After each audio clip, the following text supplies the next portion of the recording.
Sur une initiative à La Rochelle qui s'appelle la Navale d'Hurlevent, qui sont des formes de convois humanitaires par bateau. Et puis une opportunité de vous installer en Poitou-Charentes dans une petite exploitation agricole via le répertoire à l'installation de l'ADASEA. Ce sera pour tout à l'heure, il y aura aussi des offres d'emploi. Alors Jean-Pierre, je l'ai dit donc en introduction, un lycée classique avec quand même une option théâtre et une option cinéma, mais surtout 3 filières de formation professionnelle. Un bac pro Mavelec.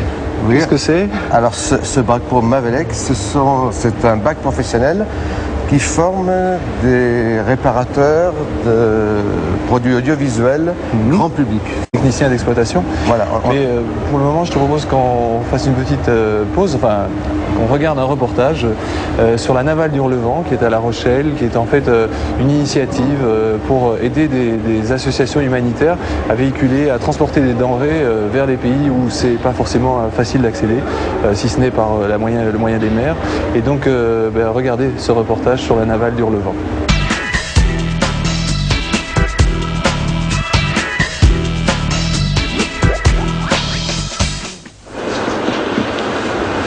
Là, vous voyez, il y a des endroits où il va falloir enlever la couche d'armement, la couche primaire, parce qu'il y a de la corrosion qui s'est remis dessous.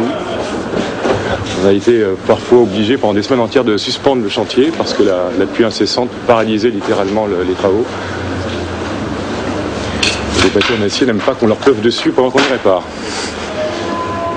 Voilà, c'est un bateau qui a été complètement déshabillé à l'intérieur et qui va être reconfiguré à sa nouvelle fonction de transporteur. Voilà, on en fait une camionnette des mers, un petit fourgon. Il va servir à transporter les petites charges dont les commandes sont nombreuses et en faisant des rotations en continu, voilà, vers les destinations qu'on nous propose. Alors, la Navale d'Hurlevent, c'est très simple. En réalité, c'est une compagnie maritime qui existe depuis 1 an et demi, dont la vocation est extrêmement simple. Elle consiste à assurer le fret, c'est-à-dire le transport marchandises des organisations humanitaires pour pallier à la carence qui existait dans ce domaine et qui vient de la difficulté des gros porteurs maritimes à atteindre les destinations les plus pratiquées, à couvrir les destinations les plus pratiquées par les humanitaires, par les ONG. Alors, si les cargos ne peuvent pas effectivement atteindre ces régions-là, c'est notamment pour une raison technique qui est due au fait que les régions les plus démunies n'ont pas, bien évidemment, les moyens de s'offrir des infrastructures portuaires ou même aéroportuaires, d'ailleurs très complexes et très coûteuses, nécessaires à l'atterrissage des gros porteurs. Donc les gros cargos ont beaucoup de mal à atterrir vers ces endroits et on ne peut y parvenir qu'avec des petits ou moyens porteurs. C'est donc ce qu'on essaye de faire. Alors la flotte se compose actuellement de 3 unités de service, un chalutier hauturier entièrement moteur avec une capacité de charge de 50 tonnes qui lui va servir de bus de mer à l'opposé des autres bateaux qui eux ont plutôt une vocation de taxi. Alors les taxis de mer, il y en a 2, les 2 restants, ce sont le Juliana à bord duquel nous nous trouvons qui est un bateau de 20 mètres, 19 pour être précis, 2 mâts, voile moteur, propulsion mixte, propulsion principale à la voile et enfin le dernier est un bateau acier également de 12 mètres qui est un cotre comme on dit et qui lui va servir à faire les liaisons sur des petites charges avec des petites charges à son bord parce que beaucoup de nos commandes se portent sur des charges relativement réduites.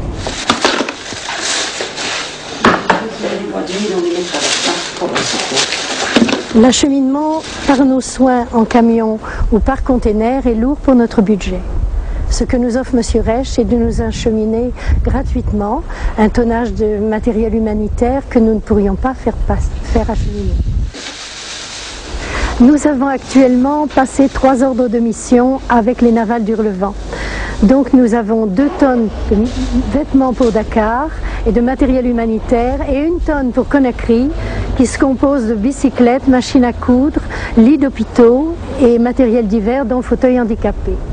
Alors la Navale d'Hurlevent travaille en effet avec des organisations humanitaires, des ONG, grandes ou petites, connues ou pas connues, indistinctement.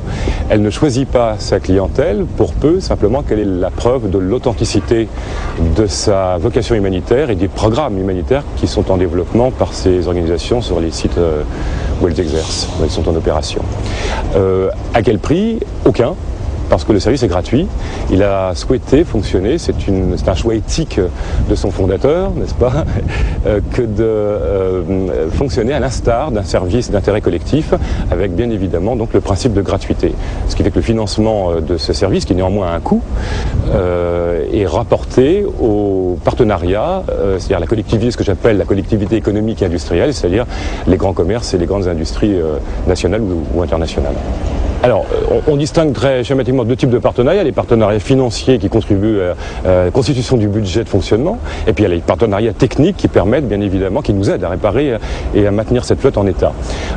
Au chapitre de ces partenaires techniques, il faut citer le lycée technique de Romsey, qui forme les techniciens de maintenance navale, qui est le lycée donc de La Rochelle, hein, et également le centre de formation des métiers de la mer des Sables-d'Olonne, qui sous la direction de M. Droulin envoie des équipes régulièrement pour la remise en état des bateaux. Bon, depuis qu'on existe sous forme de services maritimes, effectivement, à l'adresse des ONG, on peut distinguer deux grandes phases de fonctionnement. Il y a eu la phase d'initiation de ce service, qui était une phase de test, en effet, de rodage de service, d'évaluation également de sa fonction par rapport à la demande qu'on recevait.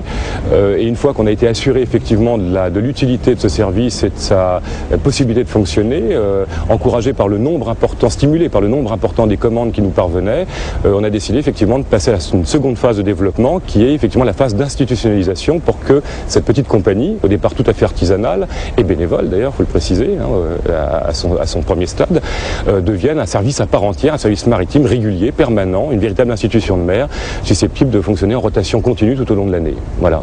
Alors ça passe évidemment par une professionnalisation de la flotte, une extension également de ses moyens maritimes et également une professionnalisation des hommes de bord qui sont les marins avec lesquels on travaille, mais qui sont déjà des professionnels.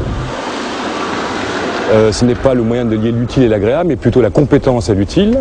Et en réalité, c'est le choix de professionnels qui, à un moment donné de leur carrière, de leur expérience, ont décidé de porter cette compétence là où elle était le plus nécessaire. Et lorsqu'on est homme de mer, c'est assez simple de l'imaginer la manière d'être utile. Il s'agit déjà de ne pas oublier, il suffit de ne pas oublier que la mer est l'élément intermédiaire de tous les continents du monde. Et quand on sait à quel point le progrès est inégal dans le monde, on aime à penser que les bateaux puissent être le moyen de mieux le répartir.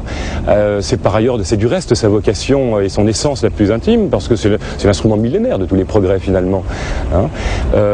Et puis c'est aussi l'idée du navire vaisseau, c'est dans son sens le plus originel, c'est-à-dire cet instrument détaché d'une civilisation qui court sur un monde hostile, qui est la mer, qui n'est pas l'élément naturel de l'homme, vers d'autres mondes, peut-être pour porter sa connaissance ou pour acquérir la sienne. Voilà. Donc cette idée de la marine est l'idée que nous défendons, voilà, et à laquelle nous aimons nous identifier.